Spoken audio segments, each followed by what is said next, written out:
Husband যখন তার ওয়াইফকে কষ্ট দেয়, আঘাত করে, আল্লাহ রাব্বুল আলামিন ওই হাজবেন্ডকে এবং তার পরিবারে কিছু গজব নাজিল করে, যার কারণে তাদের পুরো সংসারটা নষ্ট হয়ে যায়। এবং সেই গজবগুলো কি কি, এবং যখন একজন হাজবেন্ড তার ওয়াইফকে কষ্ট দেয়, আল্লাহ সে হাজবেন্ডকে কোন আযাবে ফেলে, কোন পানিশমেন্টে ফেলে, এটা আমরা আজকে জেনে নিব। সকলে বলেন ইনশাআল্লাহ।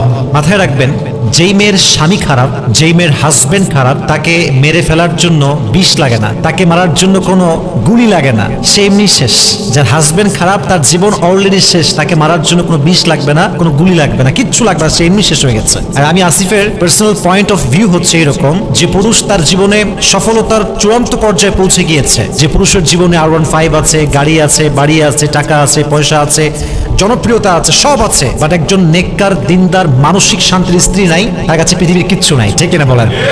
Exactly to the same way একজন নারী যার কাছে রূপের বাহার আছে, অনেক সুন্দরী নারী, বাপের কোটি কোটি টাকা আছে, ঢাকার গুলশানে ফ্ল্যাট, অনেক টাকার মালিক সে, অনেক রূপের এবং গুণবতী নারী সে, কিন্তু তার কাছে মন মতো একজন স্বামী নেই, মানসিক শান্তির একজন হালাল পুরুষ নেই, তার মানে তার জীবনে কিছুই নাই। ঠিক কিনা বলেন? তাহলে বোঝা গেল, স্বামীর জন্য স্ত্রী হচ্ছে বিশাল বড় নিয়ামত, আর স্ত্রীর জন্য স্বামী একদম সেম, দুটোই সেম। স্বামীর জন্য স্ত্রী নিয়ামত, স্ত্রীর জন্য স্বামীও নিয়ামত। এটা অনেক বড় দামি জিনিস। তো যখন কোনো স্বামী তার স্ত্রী কষ্ট দেয়, তার প্রথম যে আযাব তাকে ফেস করতে হয়, সবচেয়ে বড় আযাব এটাকে আমি মনে করি, সেটা হচ্ছে যখন কোনো হাজবেন্ড তার ওয়াইফকে হার্ট করে, উইলিংলি অথবা আনউইলিংলি, যখনই হার্ট করে, কষ্ট দেয়, আঘাত করে, সেই স্বামী তার সুখ হারিয়ে ফেলবে, তার সুখ সে কখনো খুঁজে পাবে না। এর কারণ হচ্ছে, শুধু স্বামী স্ত্রীর ক্ষেত্রে নয়, পৃথিবীর যে কোনো প্রান্তে কোনো মানুষ যখন মানুষকে কষ্ট দেয়, আঘাত করে, আল্লাহ ওই মানুষের সুখটা কেড়ে নেয়। কারণ মানুষকে অসুখী করে, কষ্ট দিয়ে পৃথিবীর কোনো মানুষ কখনো সুখী হতে পারে নাই। ঠিক এরা বলে, মানুষকে কষ্ট দেওয়া, কারো মন ভাঙা যদি ক্রাইম হতো, অপরাধ হতো, তাহলে আমার মনে হয় বাংলাদেশের কোটি কোটি মানুষের ফাঁসি হয়ে যেত। ঠিক কিনা বলে? এটা বড় একটা অন্যায়, বাট এটা কোনো রাষ্ট্রীয় আইন নাই, কোনো সামাজিক কোনো আইন নাই, এটা আমাদের সমাজে এরকম। স্বামী যখন হাজবেন্ড যখন তার স্ত্রীকে কষ্ট দেয়, তার প্রথম যেই আযাবটা তাকে ফেস করতে হয়, সে তার সুখ কোথাও খুঁজে পায় না। এর কারণ মাথায় কি রাখবেন কারণটা? এর কারণ, সবচেয়ে বড় কারণটা হচ্ছে, মাজলুমের দোয়া আল্লাহ কখনো ফিরিয়ে দেয় না। মাজলুমের বদদোয়া করার জন্য, আমি বারবার বলি, বদদোয়ার জন্য আমাকে হাত তুলে দোয়া করতে হবে না যে আল্লাহ অমুককে ধ্বংস করে দাও, অমুকের সেই করে দাও, শেষ করে দাও। No, it's not like that. বদদোয়ার জন্য জাস্ট হৃদয়ের একটা অনুভূতি, কষ্ট, একদম বোবা কান্না, এটাই একটা মানুষের ধ্বংসের কারণ হতে পারে। ঠিক কিনা বলেন? তাহলে এক নাম্বারটা হচ্ছে, সে তার জীবনের সুখ হারিয়ে ফেলবে। আর কারো সুখ নষ্ট করে কেউ কখনো সুখী হতে পারে না। তাহলে এক নাম্বার হচ্ছে, husband will lost his mental peace, সে কখনো তার মানসিক শান্তি খুঁজে পাবে না। Number one. আরেকটা বিষয় মাথায় রাখবেন, যে অনেক নারী আছে দেখবেন, স্বামীকে বিয়ে করেছে ফ্যামিলির বিরুদ্ধে গিয়ে, এরকম অনেক মেয়ে আছে না? নাই? কেউ পালিয়ে বিয়ে করেছে, অথবা কেউ পরিবারকে সঙ্গে নিয়েই বিয়ে করেছে, বাট পরিবারের ওপিনিয়নটা ছিল এরকম যে he is not perfect for you. পরিবার বলেছে, দেখো মা, এটা তোমার জন্য পারফেক্ট ছেলে নয়, তোমাকে অন্য কোথাও চুজ করা উচিত। পরিবার সাপোর্ট দেয়, তাও মেয়েটা বিয়ে করেছে সেই ছেলেটাকে, কারণ ভালোবাসা, অনুভূতি, ফিলিংস। কারণ বিয়েটা হচ্ছে এমন একটা জিনিস, যাকে যার ফিল হয় না সে তাকে বিয়ে করতে পারে না, আর যাকে যার ফিল হয় সমস্ত বাধা পেরিয়ে সে তাকে বিয়ে করতে পারে। ঠিক কিনা বলেন? এখন যখন কোনো নারী তার শখের পুরুষকে হালালভাবে বিয়ে করে, তার প্রথম এক্সপেকটেশন থাকে এরকম, যে আমার সমাজকে, আমার পরিবারকে, আমার সব ফ্রেন্ড সার্কেলকে আমি প্রমাণ করব যে আমার চয়েস, আমার পছন্দ সবচেয়ে বেটার ছিল, এবং আমার হাজবেন্ড আমার যোগ্য, সে সবসময় এটা ডিজার্ভ করে। তার এক্সপেকটেশন এরকম যে আমার স্বামীকে পৃথিবীর সবচেয়ে উত্তম পুরুষ হতে হবে। ঠিক কিনা বলেন? তো সেই স্বামী যখন খারাপ হয়, মনের বিরুদ্ধে কাজ করে, জুলুম করে, কষ্ট দেয়, সেই স্বামী কি কখনো সুখী হতে পারবে বলে আপনি মনে করেন? কখনো হতে পারবে?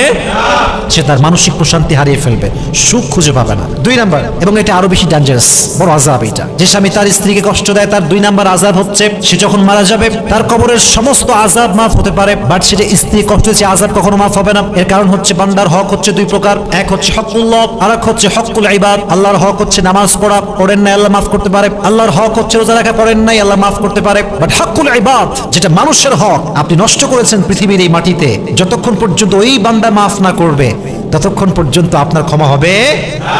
তাহলে পৃথিবীর সবচেয়ে জঘন্য অপরাধ হচ্ছে মানুষের হক নষ্ট করা। মানুষের হক যে নষ্ট করে, সে মূলত ক্ষমা পায় না। আমরা মনে করি যে দিলাম কষ্ট, কি হবে, কিচ্ছু হবে না, কিন্তু আমরা বুঝলাম না যে এই দিন না, আরো দিন একদিন আসবে যেদিন আমাকে হিসাব দিতে হবে, কাঠ গড়ায় দাঁড়াতে হবে, আমাকে হিসাব দিতে হবে যে কায় কষ্ট দিয়েছিলাম আমি। এই জন্য প্রিয় ভাইয়েরা, নিয়ত করে ফেলি আমরা সবাই, যে আমাদের জীবনে আমরা কখনো ইন্টেনশনালি, মানে ইচ্ছাকৃতভাবে, উইলিংলি আমাদের ওয়াইফকে আমরা কখনো কষ্ট দিব না। রাজি আছেন তো ইনশাআল্লাহ?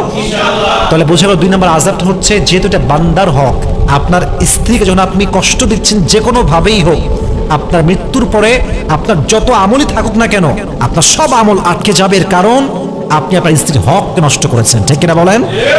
এটা আপনি করবেন না। হাদিসে এসেছে, বান্দার হক যখন বান্দা নষ্ট করে, কিয়ামতের দিন আল্লাহ তাআলা তার সব আমল দেখবে, মাশাআল্লাহ, you are really able to go to the paradise, you are really able to enter in the paradise. তোমার তো সব ঠিকঠাক আছে, বাট তুমি না বউরে কষ্ট দিয়েছিলা, তুমি না অমুক ভাইকে কষ্ট দিয়েছিলে, তার হক নষ্ট করেছিলা, stop, you can't enter in the paradise, হবে না তোমার জান্নাত আজকে, তুমি মানুষের হক নষ্ট করেছো। এজন্য আজকে নিয়ত করলাম যে জীবনে বউ বলে কথা না, পৃথিবীর কাউকে আমরা উইলিংলি বা ইন্টারন্যাশনালি ইচ্ছা করে কাউকে কখনো আমরা কষ্ট দিব না, ইনশাআল্লাহ। জোরে বলেন ইনশাআল্লাহ। 3 নাম্বার, যে স্বামী তার স্ত্রী কষ্ট দেয়, এটা পৃথিবীর অনেক বড় একটা লস, দুনিয়ার অনেক বড় একটা লস। সেটা কি জানেন? রিজিকে বরকত থাকে না, রিজিকে কোনো বরকত সে খুঁজে পায় না। এর কারণ হচ্ছে, আমি আগেই বলেছি, ভূমিকায় একটা কথা বলেছিলাম, স্বামীর জন্য তার জীবনের সবচাইতে উত্তম উপহার হচ্ছে স্ত্রী। বলেন কি? এবার হাদিস শোনান। নবীজি বলেছেন, ইযা কুনতা ফি নি'মাতিন, যখন তোমরা কোনো নিয়ামতে থাকো, নিয়ামতের মূল্যায়ন করো। এর কারণ ফাইন্না যুনুব তাজিলুন নি'আম, যখন বান্দা অবাধ্য হয়, আল্লাহর হুকুমের বাহিরে কাজ করে, তখন নিয়ামতটা কেড়ে নেয় একজন। আওয়াজ দিয়ে বলেন, তিনি কে? Allah. Your wife is your নিয়ামা, your wife is blessing for you. আপনার ওয়াইফ তো আপনার জন্য বড় নিয়ামত, তা আপনি যখন নিয়ামতের মূল্যায়ন করছেন না, এটার একটা ধকল আপনার বইতে হবে। সেটা কি? আপনার রিজিকে বরকত থাকবে, আল্লাহ বরকত উঠাই ফেলবে, বরকত কেড়ে নেবে। দেখবেন যে অনেক হাজব্যান্ড ওয়াইফ অনেক রিচেস্ট ফ্যামিলি বিলং করে, এবং এটা রিয়েলিটি থেকে বলছি। আমি অনেক মেসেজ করেছি বলে বলতে পারছি, আমি যা বলি দেখে শুনে পড়ে আমি তারপরে বলা ট্রাই করি। অনেক পরিবার আছে এরকম যে জাস্ট এসি রুমে থাকে, বাট বিশ্বাস করেন ভেতরে কোনো সুখ নাই। যে কিনা বলেন? হয়তো স্বামী বেতন পায় 2 লাখ টাকা, বাট মাস যেতে না যেতেই 15 তারিখেই শেষ। ভাই 2 লাখ টাকা বেতন কোথায় গেল? বলে আমার স্ত্রীর মেকআপ ওইটা, আমার ছেলের স্কুল ফি ওইটা, অমুক খরচ, গাড়ির খরচ, ফ্ল্যাট ভাড়া, সব কিছু মিলায় 15 তারিখে শেষ। অথচ একজন যুবক যে হালালভাবে ইনকাম করে, স্ত্রীকে ভালোবাসে, যত্ন করে, কেয়ারিং লাভিং হাজব্যান্ড, সে তার 2 লাখ টাকা লাগে না, সে 10,000 টাকা দিয়ে সুখে সুখে সংসার করে। ঠিক না বলা? আল্লাহর যে রিজিকের বরকত আছে, এটা উঠে যায়। আল্লাহ আমাদের সবাইকে এটা বোঝার তৌফিক দান করুন, পড়া আমিন। তাহলে স্ত্রী কষ্ট দিলে আপনার রিজিকে বরকত থাকবে না, এটা কিন্তু বড় মারাত্মক জিনিস। রিজিকে বরকত যদি পেতে চান, স্বামী স্ত্রীর মাঝে বন্ডিং ভালো হতে হবে, এবং ভালোবাসা শুধু আল্লাহর জন্য হওয়া লাগবে। রাজি আছেন তো ইনশাআল্লাহ? 4 নাম্বার, সবচেয়ে বড় আযাব এবং সবচেয়ে বড় পানিশমেন্ট, সেটা হচ্ছে এই স্বামী যখন তার স্ত্রীকে কষ্ট দেয়, এটার এফেক্ট তার সন্তানের উপরে পড়ে। আমি আগেও একবার একটা লেকচার বলেছিলাম এই কথাটা। স্বামী যখন তার ওয়াইফের সঙ্গে রুডলি বিহেভ করে, এটার প্রভাব সন্তানের উপরে পড়ে। এবং যখন, এটা আমি বারবার বলি, দেখেন, আপনার বাবা যদি চোর হয়, আপনাকে মানুষ ব্লেম করবে, চোরের ছেলে। আপনি যদি ডাকাত হন, আপনার বাপকে বলে মানুষ ডাকাতের বাপ। কথা ঠিক আছে কিনা বলেন? আমাদের গুনাহ মাঝে মাঝে পরিবারের জন্য গজবের কারণ হয়ে দাঁড়ায়। যে বাবাগুলো আজকে ওয়াইফকে কষ্ট দেয়, তারও তো একদিন মেয়ে হবে, হবে কি হবে না? তার মেয়ে বড় একদিন বিয়ে হবে কি হবে না? তো বাবা হয়ে সে তার স্ত্রীর উপর জুলুম করেছে, আগামীকাল তার মেয়ে একজনের স্ত্রী হবে, তারও জামাই হবে, তার জামাই যে তার বউ কষ্ট দিবে না, এটাই কোনো গ্যারান্টি আমাদের কাছে আছে? তো আমরা বাবা হিসেবে যদি এক্সপেক্ট করি যে আমাদের মেয়ে সুখী হোক, তাহলে আমাদেরকে অবশ্যই ওয়াইফের সঙ্গে ভালো হওয়া লাগবে। জেসা করোগে ওয়েসা হি মিলেগা, এটা পৃথিবীর নিয়ম। ঘুরে ফিরে সব ফিরে আসে, সব চলে আসে এক সময়, সব ব্যাক করে। যত জুলুম করেছি, অত্যাচার করেছি, আজ না পাই, 1 বছর পরে গিয়েও কিন্তু মানুষ ফিল করে যে আমি অন্যায় করেছিলাম। ঠিক কিনা বলেন যুবক ভাইরা? তাহলে বোঝা গেল সন্তানের উপরে এটা এফেক্ট করতে পারে। তো আপনি যদি আপনার সন্তানকে জুলুম থেকে বাঁচাতে চান, স্ত্রীর সঙ্গে ভালো ব্যবহার করবেন। আমাদেরকে এটা তৌফিক দান করুন, সকলে পড়া আমিন। 5 নম্বর হচ্ছে এই সন্তান রিলেটেড, সেটা হচ্ছে যদি কোনো স্বামী তার স্ত্রীকে কষ্ট দেয়, আঘাত করে, আল্লাহ তাকে নেক সন্তান দান করবে না, নেক সন্তান দান করবে না। বলবেন যে হোয়াট ইজ দ্য লজিক? রেফারেন্সটা কি, লজিকটা কি? দেখেন, আমার কাছে লজিক আছে। লজিকটা হচ্ছে এইরকম, মাথায় রাখবেন, স্বামী স্ত্রীর সম্পর্ক হচ্ছে একটা হালাল সম্পর্ক। হালাল সম্পর্ক। একজন স্ত্রী যখন তার স্বামীর থেকে মেন্টালি টর্চার হয়ে পাগল হয়ে যায়, কষ্টে তার জীবনটা আধমরা হয়ে যায়, মাথায় রাখবেন, এটা আমি অ্যাকচুয়ালি বলতে শাই ফিল করছি, বাট বলতে হবে আমাকে, যেই রিলেশনের মাধ্যমে, ফিজিক্যাল রিলেশনের মাধ্যমে সন্তান আসে, এটা কিন্তু হালাল রিলেশন, এটাকে আল্লাহ বৈধ করেছেন।